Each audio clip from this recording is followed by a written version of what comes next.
1000 বছৰৰ পিছত মানুহ পুনৰ পৃথিৱীত আহিল। Assamese movie explanation.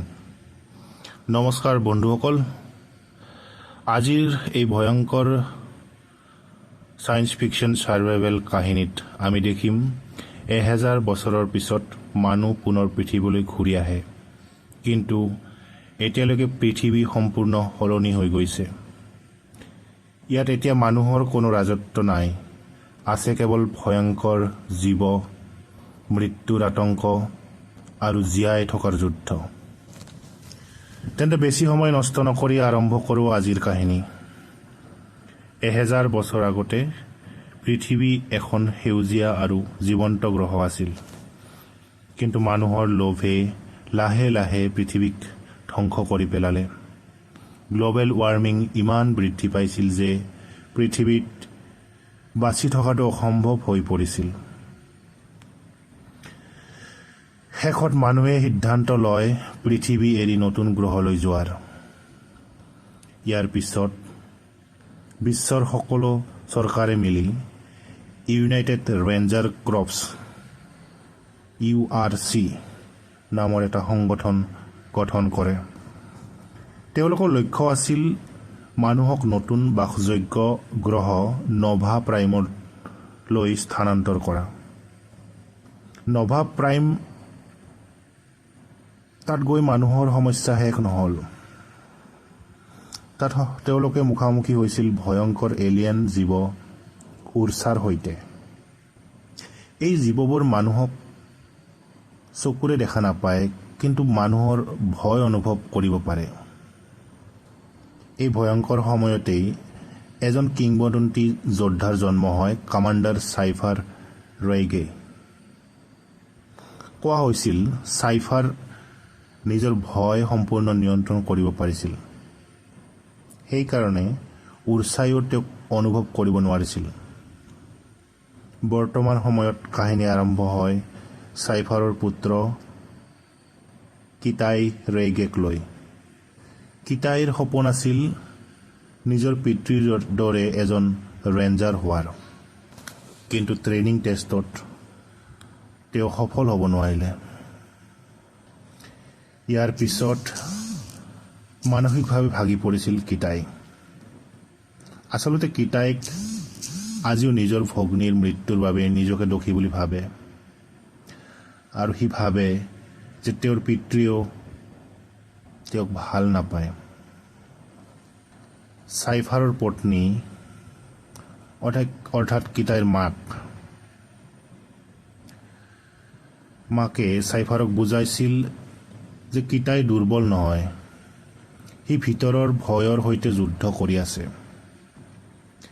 এই কথা শুনাৰ পিছত চাইফাৰে এটা সিদ্ধান্ত লয়, সি নিজৰ পৰৱৰ্তী মিছনত কিটাইক লগত লৈ যাব। পিছদিনা তেওঁলোকৰ মহাকাশযান যাত্ৰাৰ বাবে সাজু হয়। কিটাই বহুত উৎসাহিত আছিল, কিন্তু সেই মহাকাশযানত এটা ভয়ংকৰ উৰ্চাক বন্দী কৰি লৈ যোৱা হৈছিল, কাৰণ ৰেঞ্জাৰসকলে ট্ৰেইনিং দিয়াৰ বাবে উৰ্চাক ব্যৱহাৰ কৰা হৈছিল। কিছু সময়ৰ পিছত মহাকাশযানখন গভীৰ মহাকাশত প্ৰৱেশ কৰে। সকলো শান্ত আছিল। হঠাৎ চাইফাৰৰ সন্দেহ হয় যে বাহিৰত কিবা এটা অস্বাভাৱিক ঘটনা ঘটিছে। কিছু সময়ৰ ভিতৰতে মহাকাশযানখন ভয়ংকৰ এষ্ট্ৰইড ষ্টৰ্মৰ মাজত সোমাই যায়। চাৰিওফালৰ পৰা বিশাল বিশাল উল্কাপিণ্ড আহি মহাকাশযানখনত আঘাত কৰিবলৈ ধৰে। চাইফাৰ তৎক্ষণাত পাইলটক ইমাৰ্জেঞ্চি জাম্প কৰিবলৈ কয়। মহাকাশযানখন ৱাৰ্প জাম্প কৰে ঠিকেই, কিন্তু ভয়ংকৰ ক্ষতি হয়। যানখন দুটা ভাগত ভাগ হৈ অচিনাকি এটা গ্ৰহত ক্ৰেছ লেণ্ডিং কৰে। কিটাই জ্ঞাত আছিল কি হৈছে একো বুজি পোৱা নাছিল। চাৰিওফালে ধ্বংসস্তূপ।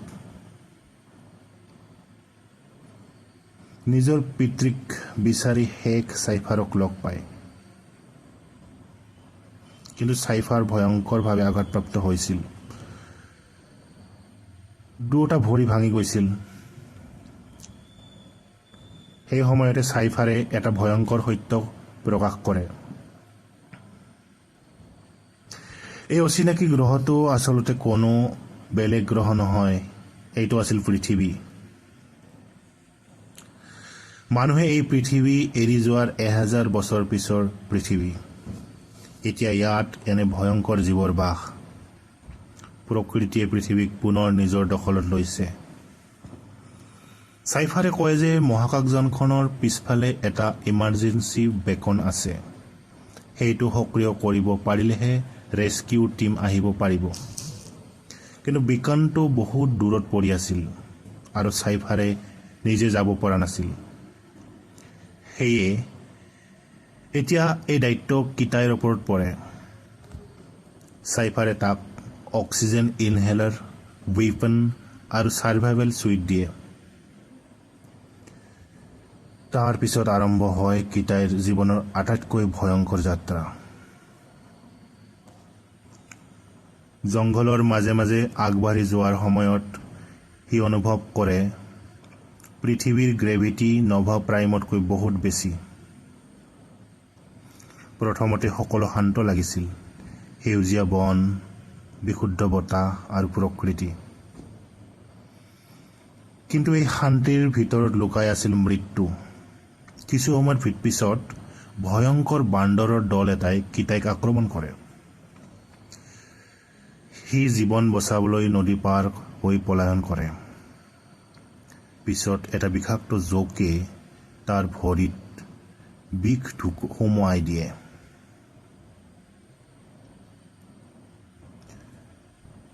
কিটাই প্ৰায় আঘাতপ্ৰাপ্ত হৈছিল। চাইফাৰ দূৰৰ পৰাই তাক গাইড কৰি থাকে। সময় বাগৰি যায়, ৰাতি নামিবলৈ ধৰে।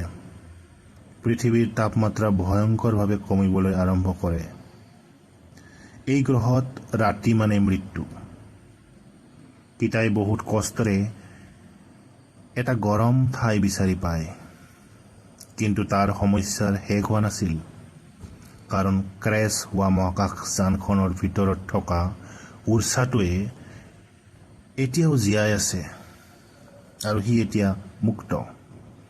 এতিয়া আৰম্ভ হয় ভয়, ছাৰ্ভাইভেল আৰু আত্মবিশ্বাসৰ যুদ্ধ। কাৰণ উৰ্চা মানুহক চকুৰে দেখা নাপায়, সি কেৱল ভয় অনুভৱ কৰিব পাৰে। যিমানে ভয় বাঢ়ে সিমানে উৰ্চাৰ শক্তিশালী হয়। শেষত কিটাই বুজি পায়, জীয়াই থাকিবলৈ হ'লে প্ৰথমে নিজৰ ভয়ক জয় কৰিব লাগিব। শেষত কিটাইৰ মুখামুখি হয় ভয়ংকৰ উৰ্চাৰ সৈতে। প্ৰথমে সি ভয় খালে, কিন্তু তাৰ পিছত সি নিজৰ ভয় নিয়ন্ত্ৰণ কৰিবলৈ সক্ষম হয়, ঠিক নিজৰ পিতৃ চাইফাৰৰ দৰে। এতিয়া উৰ্চাই তাক অনুভৱ কৰিব পৰা নাই। সেই সুযোগতে কিটাই ভয়ংকৰ যুদ্ধ আৰম্ভ কৰে আৰু অৱশেষত এলিয়েন উৰ্চাক হত্যা কৰে। তাৰ পিছত সি ইমাৰ্জেঞ্চি বেকন সক্ৰিয় কৰে। অৱশেষত ৰেস্কিউ টীম আহি চাইফাৰ আৰু কিটাইক বচায়। এইদৰে শেষ হয় অসাধাৰণ ছায়েন্স ফিকশ্যন ছাৰ্ভাইভেল কাহিনী। বন্ধুসকল, যদি আপোনালোকৰ এক্সপ্লেনেশ্যন ভাল লাগিছে তেন্তে ভিডিঅ'টো লাইক, শ্বেয়াৰ কৰিব।